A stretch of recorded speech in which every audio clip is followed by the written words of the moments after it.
Bonjour, j'espère que vous allez bien donc après vos stages et tout a été bien passé. Donc ici, je vous prépare donc le cours de maths pour le lundi 15 mars. Vu que voilà, vous êtes parti en stage il y a un certain temps, parce que moi je vais faire aujourd'hui, je vais pas avancer dans les matières. Donc je vais essayer de commencer par faire un résumé, une synthèse de ce qu'on avait déjà travaillé. Ok? Et vous pourrez soit juste écouter ou vous pouvez aussi prendre une feuille et noter en même temps puisque ça sera quand même plus intéressant. Voilà. Donc je vais commencer.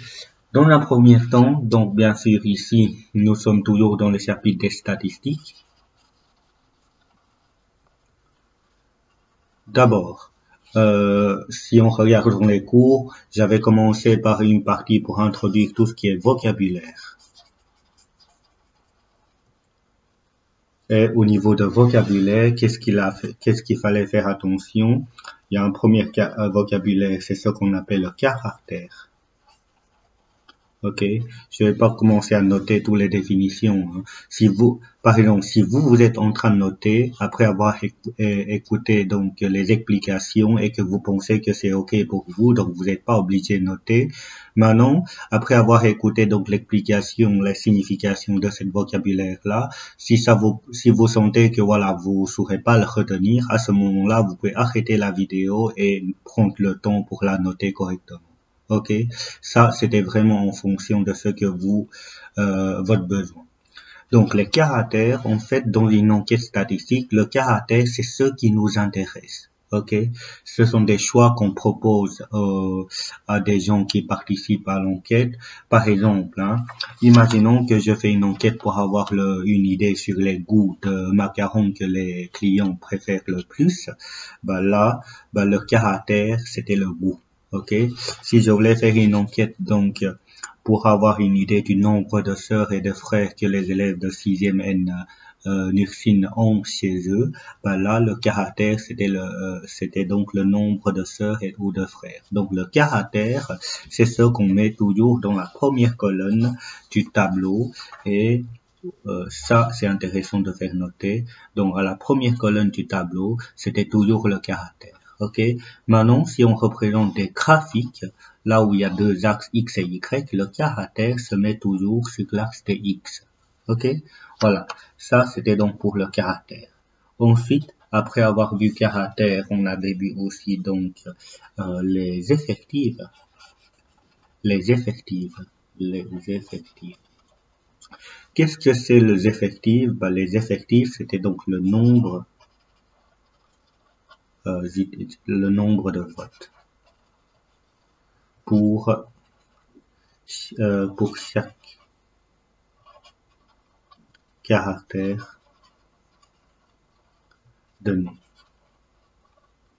Par exemple, si je regarde ici, au niveau de l'effectif, ici c'était 7, c'est-à-dire, il y en a 7 personnes qui ont choisi ou qui ont voté, donc le goût citron. Ok? Et pareil pour les autres, hein. 4, ça veut dire que il y en a 4 élèves qui n'ont pas de frères ou sœurs chez eux. Voilà. Ensuite, on a aussi la fréquence. Fréquence, en fait, c'est une pourcentage. Ça a même signification que les effectifs, mais les fréquences en fait c'était en fait des effectifs en pourcentage. Ça vous donne une idée de quelle est la portion de la population qui ont choisi, qui ont voté pour un caractère donné. Et pour trouver donc la fréquence, ce qu'on fait habituellement, on prend l'effectif en question, on fait diviser par effectif total et tout multiplié par 100. Ok, ça c'est une petite formule que vous êtes censé à reconnaître. Ok, et après avoir vu donc tout ce qui est ces trois vocabulaires là, qu'est-ce qu'on avait vu ensemble? On avait vu tantôt, j'avais parlé de la population.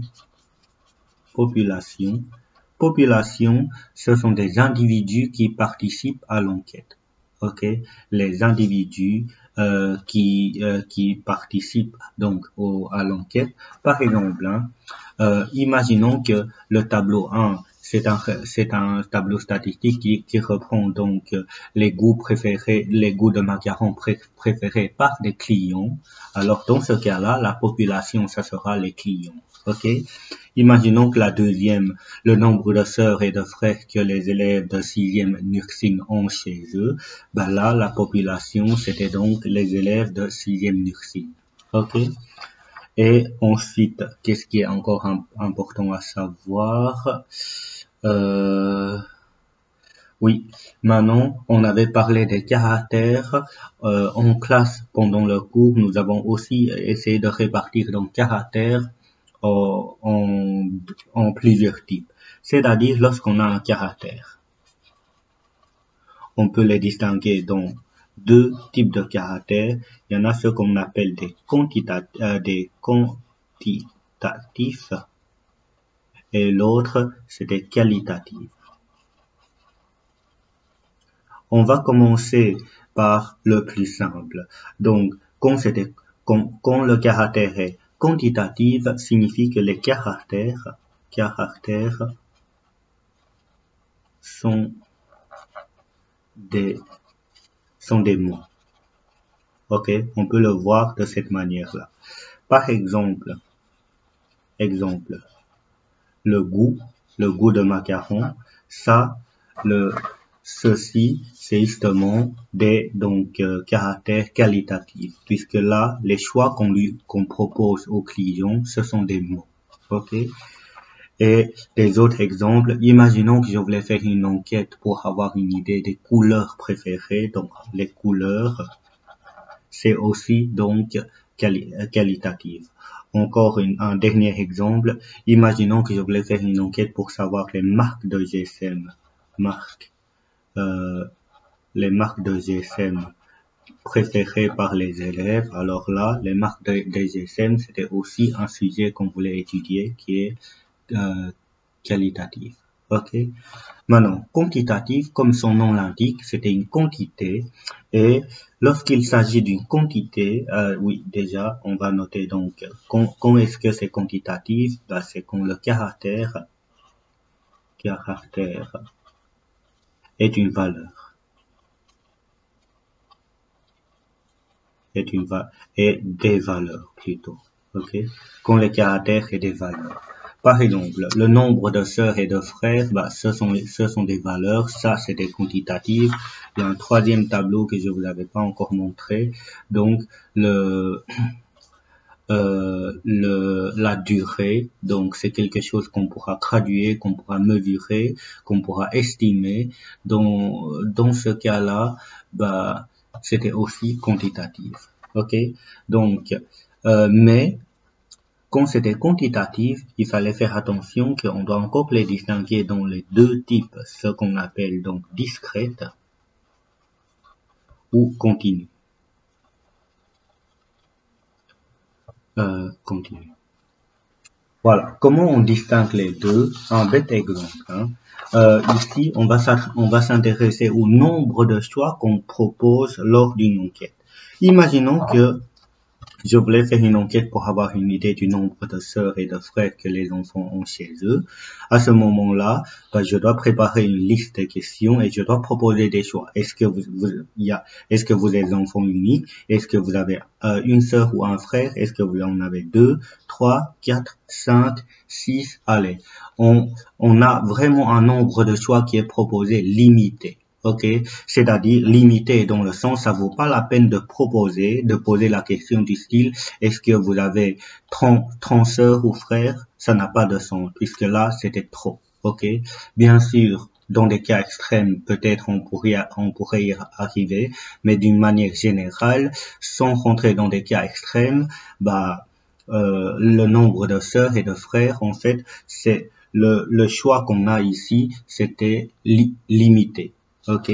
Alors, imaginons que je voulais faire une enquête pour savoir la durée que les élèves ont besoin pour arriver à l'école le matin.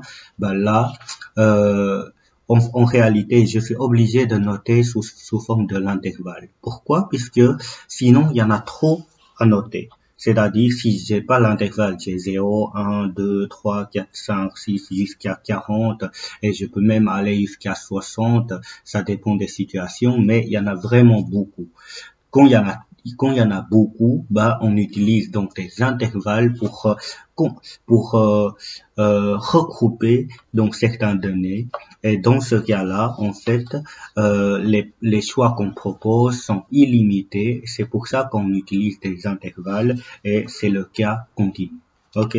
Donc, comme exemple, avant de donner des exemples, bah là, discret, c'était donc qu'on caractère.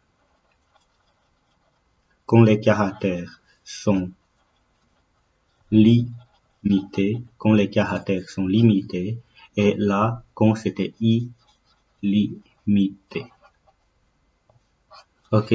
Et après, quelques exemples.